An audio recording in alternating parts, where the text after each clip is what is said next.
The text from my father popped up during morning rounds. Your mother and I are having lunch at Le Cirque. Sure beats those vending machine sandwiches at your little clinic. When will you join a real medical practice? I slipped my phone back into my white coat pocket, continuing my walk through the bustling halls of Metropolitan General Hospital. 10 years as chief of surgery and my parents still thought I worked in some tiny neighborhood clinic. I'd stopped correcting them years ago. Dr. Sullivan. A resident rushed up, charts in hand. The Johnson twins' surgeries were successful. Both tumors removed, margins clear. Excellent work, Dr. Chin. I reviewed the charts, making notes. Schedule follow-ups for next week. My phone buzzed again. Diana's son just made partner at Goldman. Remember when you turned down that finance internship to do your community medicine thing? The community medicine thing they dismissed was actually my pioneering work in accessible healthcare, which had led to me quietly acquiring and transforming struggling hospitals across the state.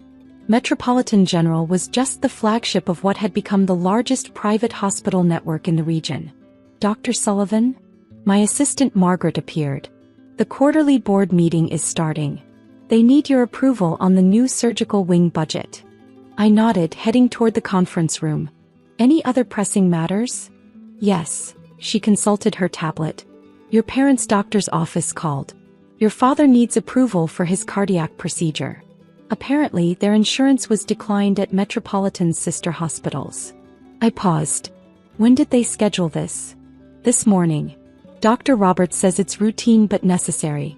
Your father specifically requested our top cardiac team. The irony wasn't lost on me. They'd spent years mocking my career choices, never bothering to learn what I actually did. Now they needed the hospital board's approval, my approval, for their care. Interesting, I said, entering the conference room. Let's see how this plays out. The board members rose as I took my seat at the head of the table. On the wall behind me hung the hospital's mission statement, under which read, Dr. Sarah Sullivan, Chief of Surgery and CO Metropolitan Hospital Network. My phone lit up one final time, having coffee with the Andersons. Their daughter just bought a summer house in the Hamptons. Meanwhile, you're still playing doctor in that little clinic. When will you do something impressive with your life? I smiled, picking up my pen to sign the day's authorizations. Sometimes the best revelations come with a hospital letterhead. Margaret, I called, please show my parents in when they arrive. I think it's time for a long overdue family meeting. The look on my father's face when he walked into Metropolitan's executive suite was worth every dismissive comment I'd endured over the years. His eyes darted from the mahogany conference table to the wall of medical achievements, finally landing on the large nameplate on my desk. Dr. Sarah Sullivan, Chief of Surgery and CO. There must be some mistake, he stammered. We're here to see the hospital board about my procedure. You are seeing the hospital board, I replied, gesturing to my seat at the head of the table. Well, the chair of it anyway. My mother clutched her designer handbag tighter. Sarah? Work here. Not exactly, I said, opening my laptop. I own here, along with the other 12 hospitals in the Metropolitan Network. The sound of my mother dropping into a chair echoed through the room. My father remained standing, his face cycling through confusion, disbelief, and something that looked suspiciously like fear. Margaret, I called, please bring in Dr. Roberts with father's cardiac file. Dr. Roberts entered, nodding respectfully. Dr. Sullivan, I've reviewed Mr. Sullivan's case. He needs a triple bypass, but there's a complication with the insurance approval. What complication? My father demanded. I have the best coverage money can buy.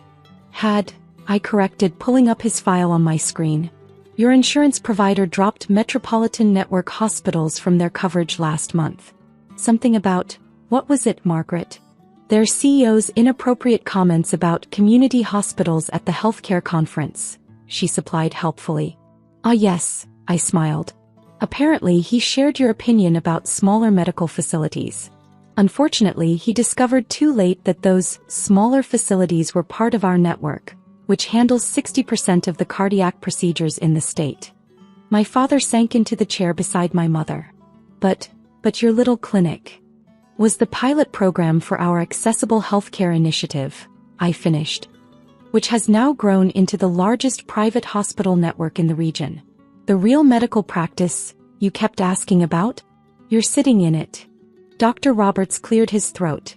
Dr. Sullivan, should I reschedule Mr. Sullivan's procedure for next week? I studied my father's face. The same face that had smirked through countless family dinners as he compared my career to those of my cousins in finance and law. The same face that had dismissed my medical school graduation because it wasn't prestigious enough. That depends, I said, turning to my parents. Do you still think I'm playing doctor, Father? Sarah, my mother intervened. Of course we support your career. We just wanted the best for me. I interrupted. Like when you told the Andersons I was slumming it in community medicine, or when you conveniently forgot to invite me to family events because you were embarrassed by my small-time job. My father's complexion had taken on a concerning shade of gray.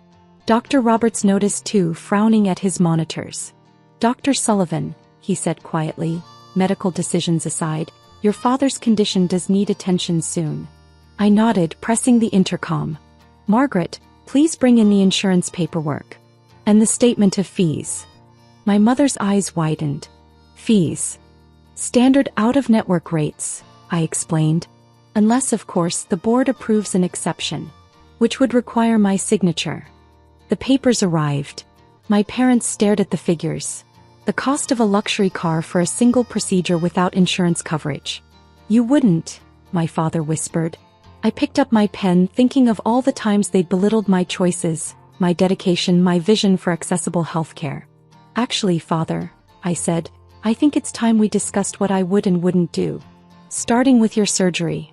2 weeks after my father's successful surgery, I stood in Metropolitan's new cardiac wing, watching through the observation window as he attended his first rehabilitation session. The bill for his procedure sat unsigned on my desk upstairs. A reminder that some lessons need time to sink in. Dr. Sullivan? Margaret appeared at my side. Your mother is in the waiting room. Again.